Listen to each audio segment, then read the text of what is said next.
Hello दोस्तों मैं आप सभी का अपने YouTube चैनल में स्वागत करता हूं और आज की इस वीडियो में हम पढ़ेंगे merits and demerits of totalitarianism. इससे पहली वाली वीडियो में मैंने आपको टोटलिटेरियनिज्म के बारे में बताया था, इसका मीनिंग, इसकी डेफिनेशन, इसकी कैरेक्टरिस्टिक्स, ये सारी हमने पिछली वीडियो में डिस्कस करी थी। तो अगर अभी तक आपने वो वीडियो नहीं देखी है तो प्लीज़ जाएँ पहले वो वीडियो देखें, लिंक मैं डिस्क्रिप्शन में भी दे दूँगा। और अगर आप हमारे चैनल पर नए हैं तो हमारे चैनल को अभी सब्सक्राइब कर लें। इस चैनल पर हम लॉ के रिगार्डिंग, पॉलिटिकल साइंस के रिगार्डिंग, सोशियोलॉजी के रिगार्डिंग बहुत सारी वीडियोस डालते हैं। हमारे चैनल पे प्रॉपर प्लेलिस्ट बनी है, constitutional law of contract, law of torts, sociology, political science, family law, Hindu law 1, Hindu law 2, family Muslim law 2, ये सारी हमने प्ले लिस्ट बना रखी हैं। तो अगर आप चैनल पे नए हैं तो पहले सब्सक्राइब करें, सब्सक्रिप्शन में देरी ना करें। हमारा चैनल आपको बहुत हेल्पफुल होने वाला है आपकी स्टडी में। तो मेरे दोस्तों, इसके साथ ही मैं आपको बताना चाहूँगा कि हमारा एक नया चैनल है जिसका नाम है ब्लॉग विद ट्विंस। इस चैनल पर हम लोग वीडियो डालते हैं regarding the daily life blogs. तो आप हमें यहाँ भी सपोर्ट करें, हमारे इस चैनल को सब्सक्राइब करें, वहाँ पर ब्लॉग्स को देखें, अपनी कमेंट्स करें वहाँ पर देखकर। और साथ में अगर आप हमें कंट्रीब्यूट करना चाहते हैं हमारे एफर्ट्स के लिए, अगर आपको हमारी वीडियोस स्टडी के रिगार्डिंग हेल्पफुल हो रही हैं, आपको ट्यूशन नहीं जाना पड़ता, आपको घर बैठे अच्छे से स्टडी हो पा रही है, तो आप हमें कंट्रीब्यूट भी कर सकते हैं। हमारा गूगल पे नंबर, फ़ोन पे नंबर, पेटीएम नंबर एक ही है, जिसका नंबर है 82 20 461 8219 20461। ये कंपल्शन नहीं है, ये आपकी विश के ऊपर डिपेंड करेगा। तो मेरे दोस्तों, आइए आज की वीडियो शुरू करते हैं।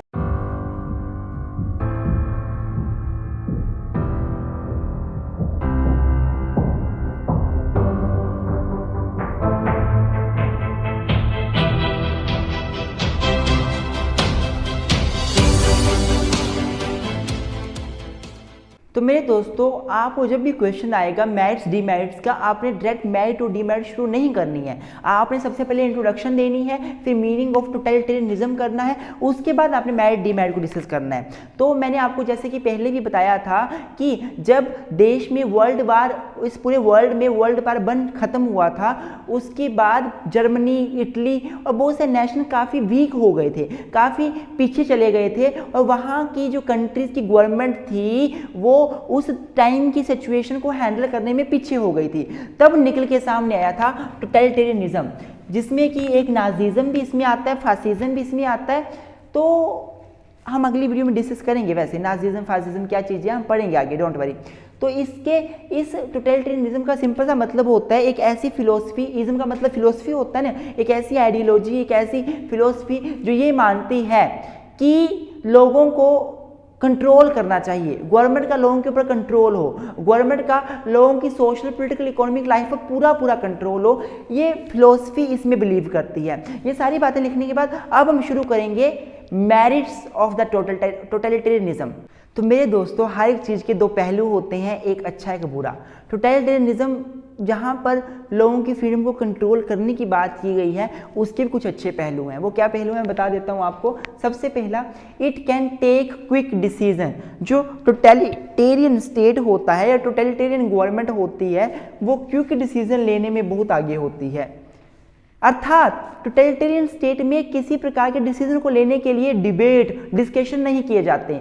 एक पर्सन पावर में होता है, डिक्टेटर होता है, वो जो बोल दे वो फाइनल होता है। जब भी कभी जरूरत पड़े एक क्विक डिसीजन लेने की, एक बंदे का डिसीजन ही मान्य होता है।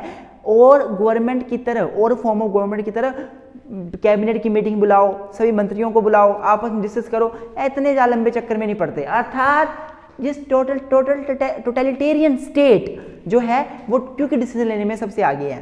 Second, it establishes the efficient government. जो टोटलिटेरियनिज्म है उससे गवर्नमेंट हमेशा एफिशिएंट, हमेशा स्ट्रॉन्ग गवर्नमेंट निकल के सामने आती है। It establishes the efficient government, ये इसकी एक मेरिट है। देखो, एफिशिएंट गवर्नमेंट क्यों बोल रहे हैं हम लोग? एफिशिएंट गवर्नमेंट इसलिए बोल रही है क्योंकि गवर्नमेंट जो है वो उसका कोई ऑपोजिट पार्टी नहीं होती। टोटलिटेरियन स्टेट में केवल एक सिंगल पार्टी होती है, एक पार्टी का राज होता है, एक पार्टी होती है, ऑपोजिशन में कोई नहीं होता। जब ऑपोजिशन में कोई नहीं होगा तो मतलब गवर्नमेंट एफिशिएंट है, गवर्नमेंट स्ट्रॉन्ग है, गवर्नमेंट को पता है मेरे विरोध में कोई है ही नहीं, मैं ही एफिशिएंट हूँ। गवर्नमेंट जैसे मुझे डिसीजन ले, क्विक डिसीजन ले, कोई उसको विरोध नहीं कर सकता। गवर्नमेंट एफिशिएंटली काम करती है, ये इसकी अदर मेरिट है। अदर मेरिट जो इसकी है वो है it promotes strong and stable government. बड़ा सिंपल है कि जो टोटलिटेरियन है वो स्ट्रॉन्ग एंड स्टेबल गवर्नमेंट भी प्रमोट करती है। Strong and stable government promote करने का मतलब क्या है मेरे दोस्तों, कि गवर्नमेंट स्टेबल होती है, स्ट्रॉन्ग होती है और लगातार काम करती है बिना किसी रुकावट के। टोटलिटेरियनिज्म में क्या होता है, एक पार्टी का राज होता है, एक पर्सन, एक डिक्टेटर होता है, एक पार्टी होती है, सिंगल पार्टी रूल होता है, वो अपनी मर्जी से कंट्री को चलाता है, उसके ऑपोजिट साइड कोई नहीं होता, उसके ऑपोजिशन में कोई नहीं होता, इलेक्शन नाम की चीज़ नहीं होती। मतलब गवर्नमेंट स्टेबल है। गवर्नमेंट जो एक बार बन गया, जो बंदा डिक्टेटर बन गया वही रहेगा, उसके ऑपोजिट में कोई है ही नहीं, इलेक्शन का फंडा ही नहीं है, अर्थात गवर्नमेंट स्टेबल होगी। जब गवर्नमेंट स्टेबल होगी तो स्ट्रॉन्ग तो होगी ना, लोगों को पता है गवर्नमेंट आ गई है सत्ता में, अब यही रहेगी आगे पावरफुल, तो लोग भी उसको मानते हैं, लोग भी उसको जो है वो फॉलो करते हैं और देश के लिए टोटलिटेरियनिज्म की गवर्नमेंट जो वो कुछ भी कर लेती है। ये बात हमेशा याद रखना। टोटलिटेरियनिज्म गवर्नमेंट में क्या बोला जाता है, state is the end and individual is the mean. Individual नीचे, स्टेट ऊपर है, स्टेट के लिए कुछ भी किया जा सकता है। Then it tackles emergencies very promptly मतलब वेरी क्विकली। तो जो हमारी टोटलिटेरियनिज्म गवर्नमेंट है वो एमरजेंसी के साथ टैकल करती है, उसके साथ निपटती है बड़ी ज़्यादा फास्ट, प्रॉम्प्टली जल्दी, फास्ट, क्विकली। जब देश में इमरजेंसी आती है, कोई क्राइसिस आ गए, कोई हमारे देश के साथ किसी का बाहर हो गया, और जो टोटलिटेरियनिज्म गवर्नमेंट है वो किसी लंबे डिस्कशन में नहीं पड़ती, डिबेट में नहीं पड़ती, कैबिनेट को नहीं बुलाती, फटाफट क्विक डिसीजन लेती है, ये इसकी एक मेरिट मानी जाती है। Useful in the time of national crisis, जब देश में नेशनल क्राइसिस आते हैं उस टाइम पर क्विक डिसीजन लेने की जरूरत होती है। हमें पता है क्विक डिसीजन लेंगे तभी तो देश आगे चलेगा, फटाफट डिसीजन लेंगे तभी तो लोग बचाए जाएंगे, क्विक डिसीजन लेंगे तभी तो कंट्री को बचाया जाएगा। और इस क्विक डिसीजन को लेने में टोटलिटेरियनिज्म गवर्नमेंट बहुत और स्टेट बहुत महत्वपूर्ण रोल प्ले करता है। नो ऑपोजिशन, ये भी एक मेरिट मान ली गई टोटलिटेरियनिज्म की, इसमें ऑपोजिशन नहीं होता। ऑपोजिट साइड में कोई पार्टी खड़ी नहीं है। जब ऑपोजिशन नहीं है तो जो सत्ता में पार्टी है वही स्ट्रॉन्ग है, वही एफिशिएंट है, वही क्विकली डिसीजन ले सकती है, वही सब कुछ है। ऑपोजिट कोई है ही नहीं। जब ऑपोजिशन में कोई नहीं है तो मतलब क्या हुआ, किसी प्रकार के इलेक्शन में खर्चे नहीं होते। तो ये भी एक इसकी मेरिट मानी जाती है कि फालतू में हर किसी को गवर्नमेंट में नहीं आने का मौका मिलता। जो पावरफुल है वो गवर्नमेंट में आता है, उसका सामना करने वाला ऑपोजिशन में कोई नहीं होता। इसके अलावा मेरे दोस्तों ये भी माना जाता है कि टोटलिटेरियनिज्म गवर्नमेंट में एक्सपेंसिव गवर्नमेंट नहीं होती। एक्सपेंसिव गवर्नमेंट क्यों नहीं होती, क्योंकि इसमें सिंगल पार्टी रूल होता है, सिंगल पार्टी होती है, एक बार गवर्नमेंट बन जाती है, लिमिटेड गवर्नमेंट नहीं होती, अनलिमिटेड गवर्नमेंट होती है। तो बार बार इलेक्शन का खर्चा नहीं आता, बार बार बहुत से मंत्रियों को पैसे नहीं देने पड़ते और काफ़ी कम एक्सपेंसेस गवर्नमेंट होती है। अगर मैं लोकतंत्र से कंपेयर करूं, डेमोक्रेसी से कंपेयर करूं, तो डेमोक्रेसी में क्या होता है, एक टाइम के बाद इलेक्शंस होते हैं, इलेक्शन में लोग बहुत ज़्यादा प्रोपेगेंडा करते हैं, पैसे खर्चते हैं, अपनी एडवर्टाइजमेंट करते हैं, तो सारा खर्चा होता है फालतू का। टोटलिटेरियनिज्म में ऐसा कुछ खर्चा नहीं होता, ये इसकी फीचर है, मेरिट है। Then no corruption. टोटलिटेरियनिज्म वाले ये मानते हैं कि भाई इस गवर्नमेंट में करप्शन बहुत कम होता है, क्योंकि इसमें एक पर्सन सिंगल पार्टी रूल होता है, एक पर्सन पावर में होता है, वो अपने तरीके से जो है वो काम करता है। बहुत से लोगों को बीच में चमचा नहीं बनाया जाता, बीच में नहीं डाला जाता, बीच में नहीं गवर्नमेंट में लाया जाता। इससे होता क्या है, इससे करप्शन खत्म हो जाता है। एक ही पर्सन है, वो पर्सन अपने तरीके से गवर्नमेंट को चलाएगा, और हाँ वो पर्सन वो होते हुए देश के लिए मर मिटना चाहता है। ये बात भी ध्यान रखें, आप इस बात को ध्यान रखिए। वो बंदा होता है जो गवर्नमेंट जो है स्टेट को ऊपर मानता है और लोगों को नीचे मानता है, स्टेट के लिए कुछ भी कर सकता है, अपनी जान दे भी सकता है, किसी की जान ले भी सकता है। करप्शन गवर्नमेंट में बहुत कम होता है, ऐसा माना जाता है टोटलिटेरियनिज्म गवर्नमेंट में। अब हम इसकी कुछ डीमेरिट्स देख लेते हैं दोस्तों। अब मेरे दोस्तों अगर मैं इस टोटलिटेरियनिज्म गवर्नमेंट के डीमेरिट्स की बात करूं, सबसे पहले डीमेरिट है नो इंपॉर्टेंस टू इंडिविजुअल्स। जो टोटलिटेरियनिज्म गवर्नमेंट है वो इंडिविजुअल को इंपॉर्टेंस नहीं देती, वो इंपॉर्टेंस देती है बस स्टेट को, कंट्री को। इंडिविजुअल के लिए कुछ नहीं है। इंडिविजुअल तो एक सहारा, एक मीन्स है, रास्ता है स्टेट को बचाने का। इंडिविजुअल को कोई इंपॉर्टेंस नहीं दी जाती और ये इसकी सबसे बड़ी डीमेरिट मानी जाती है, क्योंकि जब देश में जो जिससे मिलकर देश बना है उन लोगों को आप इंपॉर्टेंस नहीं दे रहे हो तो वो देश कैसे बच पाएगा, कैसे प्रोटेक्ट रह पाएगा। Other than this no civil and political rights, लोगों को कोई सिविल एंड पोलिटिकल राइट्स नहीं मिलते, लोगों को बोलने का राइट नहीं होता, स्वतंत्रताएं नहीं होती हैं, किसी प्रकार का बिजनेस स्टैब्लिश करने का राइट नहीं होता, गवर्नमेंट को क्रिटिसाइज करने का राइट नहीं होता, गवर्नमेंट के अगेंस्ट बोलने का राइट नहीं होता, अपना ओपिनियन देने का राइट नहीं होता, कोई civil and political right, vote देने का राइट नहीं मिलता, स्वतंत्रता नहीं होती है बोलने की। सिविल राइट में जैसे मैंने आपको बताया जो भी राइट्स, ये राइट्स नहीं मिलते लोगों को किस गवर्नमेंट में, टोटलिटेरियनिज्म गवर्नमेंट में या स्टेट में, ये इसकी डीमेरिट्स मानी जाती है। मोर वायलेंस, जो टोटलिटेरियनिज्म स्टेट है बहुत ज़्यादा वायलेंस करता है, फोर्स का यूज़ करता है लोगों से अपनी बातें मनवाने के लिए। वो बात बोल देगा, लोग नहीं मानेंगे, जबरदस्ती मनवाई जाएंगी, वायलेंस का यूज़ होगा। जब लोगों के जब वायलेंस का यूज़ होता है तो यहाँ पे ह्यूमन राइट्स वायलेशन भी आप एक पॉइंट लिख सकते हो, नेक्स्ट में लिखूंगा। ह्यूमन राइट्स का वायलेशन भी होता है इसी प्रकार से, ये भी एक डीमेरिट बन जाती है। It does not consider public opinion, एक और डीमेरिट ये है टोटलिटेरियनिज्म की कि ये पब्लिक ओपिनियन को कंसीडर नहीं करता, पब्लिक ओपिनियन को महत्व नहीं देता, पब्लिक ओपिनियन को ऊपर नहीं रखता। पब्लिक ओपिनियन का मतलब होता है लोगों का ओपिनियन किसी टॉपिक को लेकर, किसी टॉपिक को लेकर लोगों का ओपिनियन किसी चीज़ को लेकर। जो डेमोक्रेटिक गवर्नमेंट है वो कोई पॉलिसी बनाती है, लोगों का ओपिनियन लेती है, जी बताइए आपको ये पॉलिसी ठीक लग रही है, लोग मना करें तो गवर्नमेंट वो पॉलिसी नहीं बनाती, क्योंकि लोगों के लिए पॉलिसी बनानी है, लोग ही खुश नहीं है तो हम पॉलिसी क्यों बनाएंगे।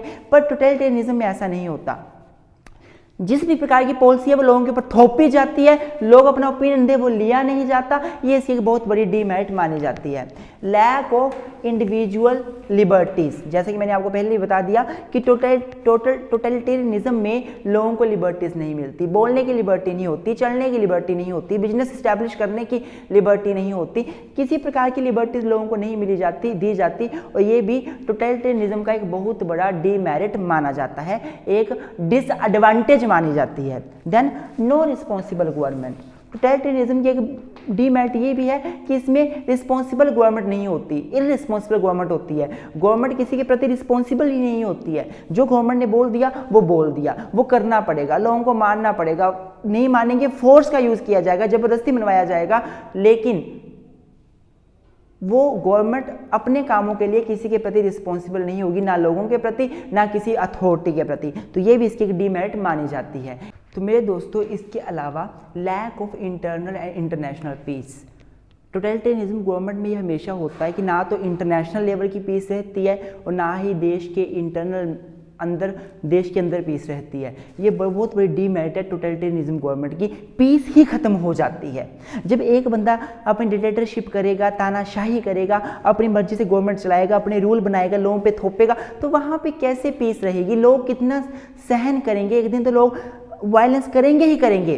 This is the demerit of this. Then it lacks permanence, totalitarianism government permanent government नहीं होती, इसमें जो रूलर होता है उसकी जान को हमेशा खतरा होता है, क्योंकि रूलर लोगों के अगेंस्ट काम करता है, रूलर लोगों को लिबर्टीज नहीं देता, रूलर लोगों को राइट्स नहीं देता, रूलर गवर्नमेंट के लोगों के अगेंस्ट जाके जब काम करता है तो लोग उस रूलर को उखाड़ फेंकना ही चाहते हैं। तो जो रूलर है वो सेफ नहीं है, गवर्नमेंट परमानेंट नहीं है। अब आप देखो हिटलर और जो बेनिटो मुसोलिनी थे, जो डिक्टेटर थे, जिन्होंने टोटलिटेरियनिज्म गवर्नमेंट अपने देश में स्टैब्लिश करी थी, क्या हुआ था उनके साथ, एक ने सुसाइड कर लिया था, दूसरे को लोगों ने चौराहे पर लटकाकर बहुत पत्थर मारे थे, बुरा हाल किया था, उसके मुंह के ऊपर टॉयलेट किया था, इतना बुरा हाल कर दिया था। रूलर सेफ नहीं है, गवर्नमेंट कभी भी टूट जाती है। क्यों टूट जाती है? क्योंकि जब लोगों ने अत्याचार कितना सहना, एक बार लोग सभी इकट्ठे हो जाएंगे, रूलर के ऊपर ही पड़ जाएंगे, रूलर गया।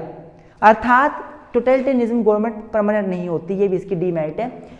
State is an and and individual is enemy, totalitarianism government में स्टेट जो वो एक एंड है, स्टेट ऊपर मान रखा गया है, इंडिविजुअल रास्ता माना गया है, मीन्स माना गया उस एंड को अचीव करने का। इंडिविजुअल नीचे है, स्टेट ऊपर है, स्टेट के लिए हर कोई किसी को मारा जा सकता है, स्टेट के लिए किसी को भी राइट्स नहीं देंगे, लिबर्टी नहीं देंगे, स्टेट ऊपर है, कोई स्टेट के अगेंस्ट नहीं बोल सकता, कोई स्टेट को क्रिटिसाइज नहीं कर सकता, कोई गवर्नमेंट को क्रिटिसाइज नहीं कर सकता। स्टेट का मतलब आप गवर्नमेंट से समझ लो, रूलर से समझ लो, रूलर को कोई क्रिटिसाइज नहीं कर सकता, रूलर के अगेंस्ट कोई नहीं जा सकता।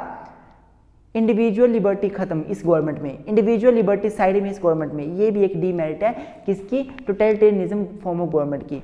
उसके बाद आप लिख सकते हो वायलेशन ऑफ ह्यूमन राइट्स,